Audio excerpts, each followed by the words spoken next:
So now that we've discussed vaccines and how their effectiveness and how they have helped us, I think it's important to appreciate and understand the counter arguments. And quite often I come across this term anti-vax or against vaccines. Those kind of words, which if I'm honest, actually they sound quite derogatory to me. I personally don't like that term. You might want to use terms like vaccine hesitancy.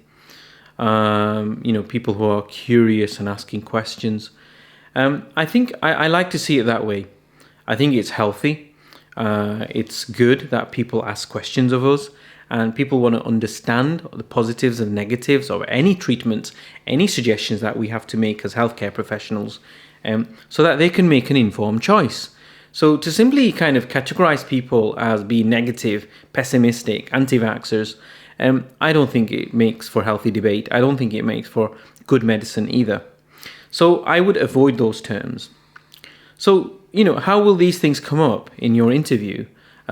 It's unlikely they will say, well, what are the negatives or what are the perceived negatives of vaccines? Instead, I think they might ask you about, a mother asking about her mom, elderly mom, who has just received a letter inviting them to the vaccination clinic. And they're kind of in two minds about it.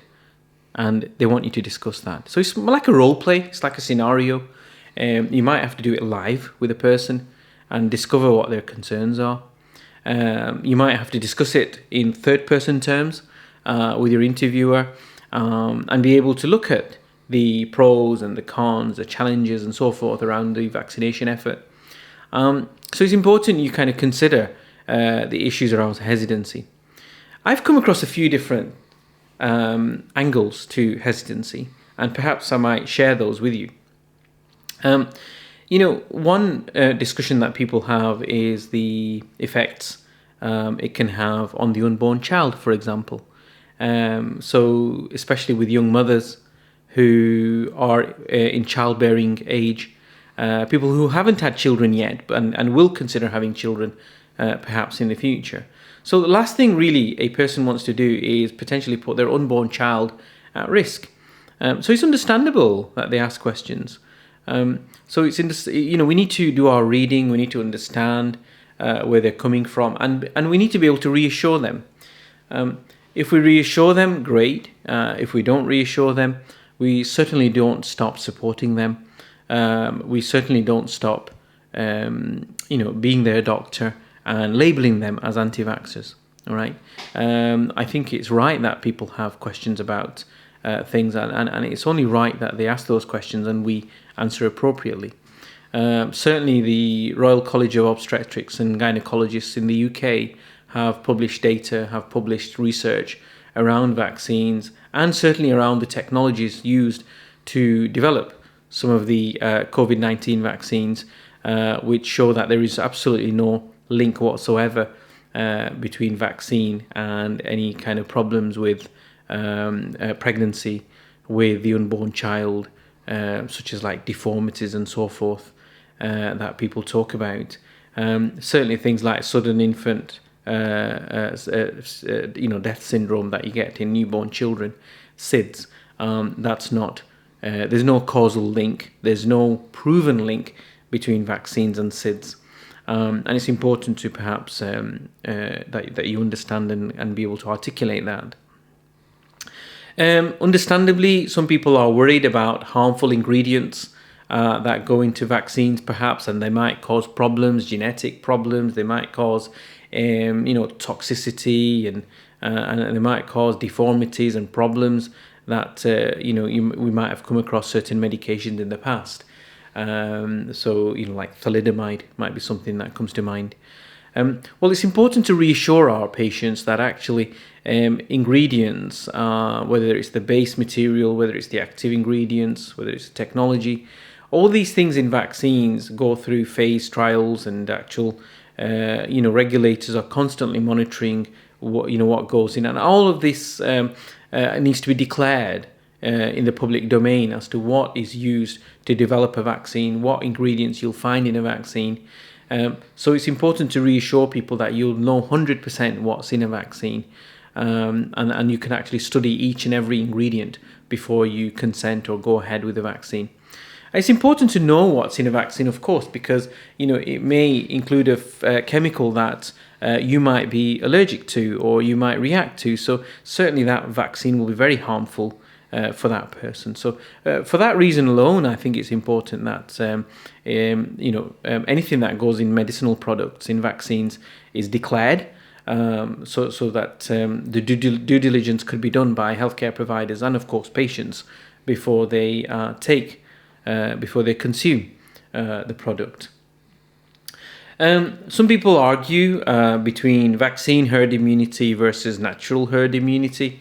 So again, the philosophy behind it is that naturally let people get infected and eventually will develop herd immunity naturally. So really at the point of discussion, I think the death rate throughout the world is way above 3.5 million. I think we're not far from 4 million as we speak. And God knows how many more people will die over the next few months and years before we kind of see the end of COVID-19.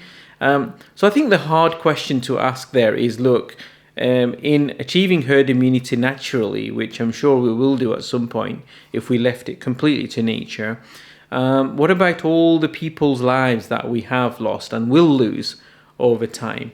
And certainly vaccination has shown that amongst the vulnerable, especially our elderly, people who have long-term conditions, people who are vulnerable because of their gender, their ethnicity, for example, we have minimized death rates in those populations. So, without vaccine herd immunity or vaccine protection, then I feel we would have lost more people in that time that would be taken to achieve herd immunity. So there is two things going on at the moment. There's people who have had the infection, who have survived the infection, who are developing herd immunity that way. And also you've got the herd immunity being developed through the vaccine. And so combined with the two approaches, you'll achieve herd immunity quicker. And therefore, fewer people will die, fewer people will suffer from the severe consequences of a condition like COVID-19. And I think that will be quite a strong argument and a strong case to be made for the natural herd immunity question. There are some people who link, incorrectly, they link COVID-19 to autism.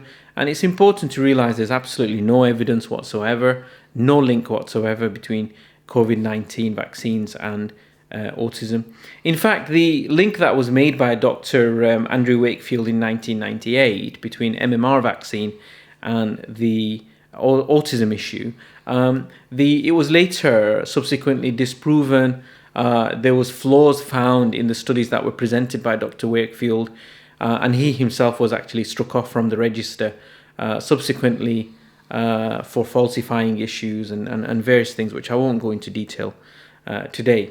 So no, there is no links. There was no links previously. There is no links now. So I think that's an unfounded concern. But it's important we articulate these things politely. We articulate these things in a civilized manner. The other thing to, of course, point out is that the scare that it developed amongst the community back in the late 90s, early 2000s, sadly, it resulted in a drop in herd immunity amongst children. So the uptake of vaccines went down, and as a result, the herd immunity was lost in parts of UK and around the world as well. And as a result of that, conditions like measles, mumps, rubella, they made a comeback. They came back and they caused disease and mortality as well amongst young people in a number of countries, sadly. And we saw deaths which I feel would have been avoidable otherwise. So that then kind of leads on to the last area, which is again quite important. I'm sure there are others, but these are the key areas that I wanted to discuss. And I won't finish without mentioning the religious angle, in that, some people might feel religiously that they can't have vaccines. And whatever faith they're from, it's important to discuss it and look at the facts, because the vast majority of faiths actually do not have a problem with vaccines. And quite often we find it's actually misinformation that garners those thoughts. It's important to explore those views and explore those so that we can kind of dismount those views and move on. So I hope that's been useful with regards to vaccine hesitancy. And hopefully you'll be able to deal with those kind of questions more effectively. Again, in the question bank, I've put quite a few of these questions in there regards to vaccines, effectiveness, hesitancy. Make sure you attempt all of them. Make sure you're well versed in dealing with those.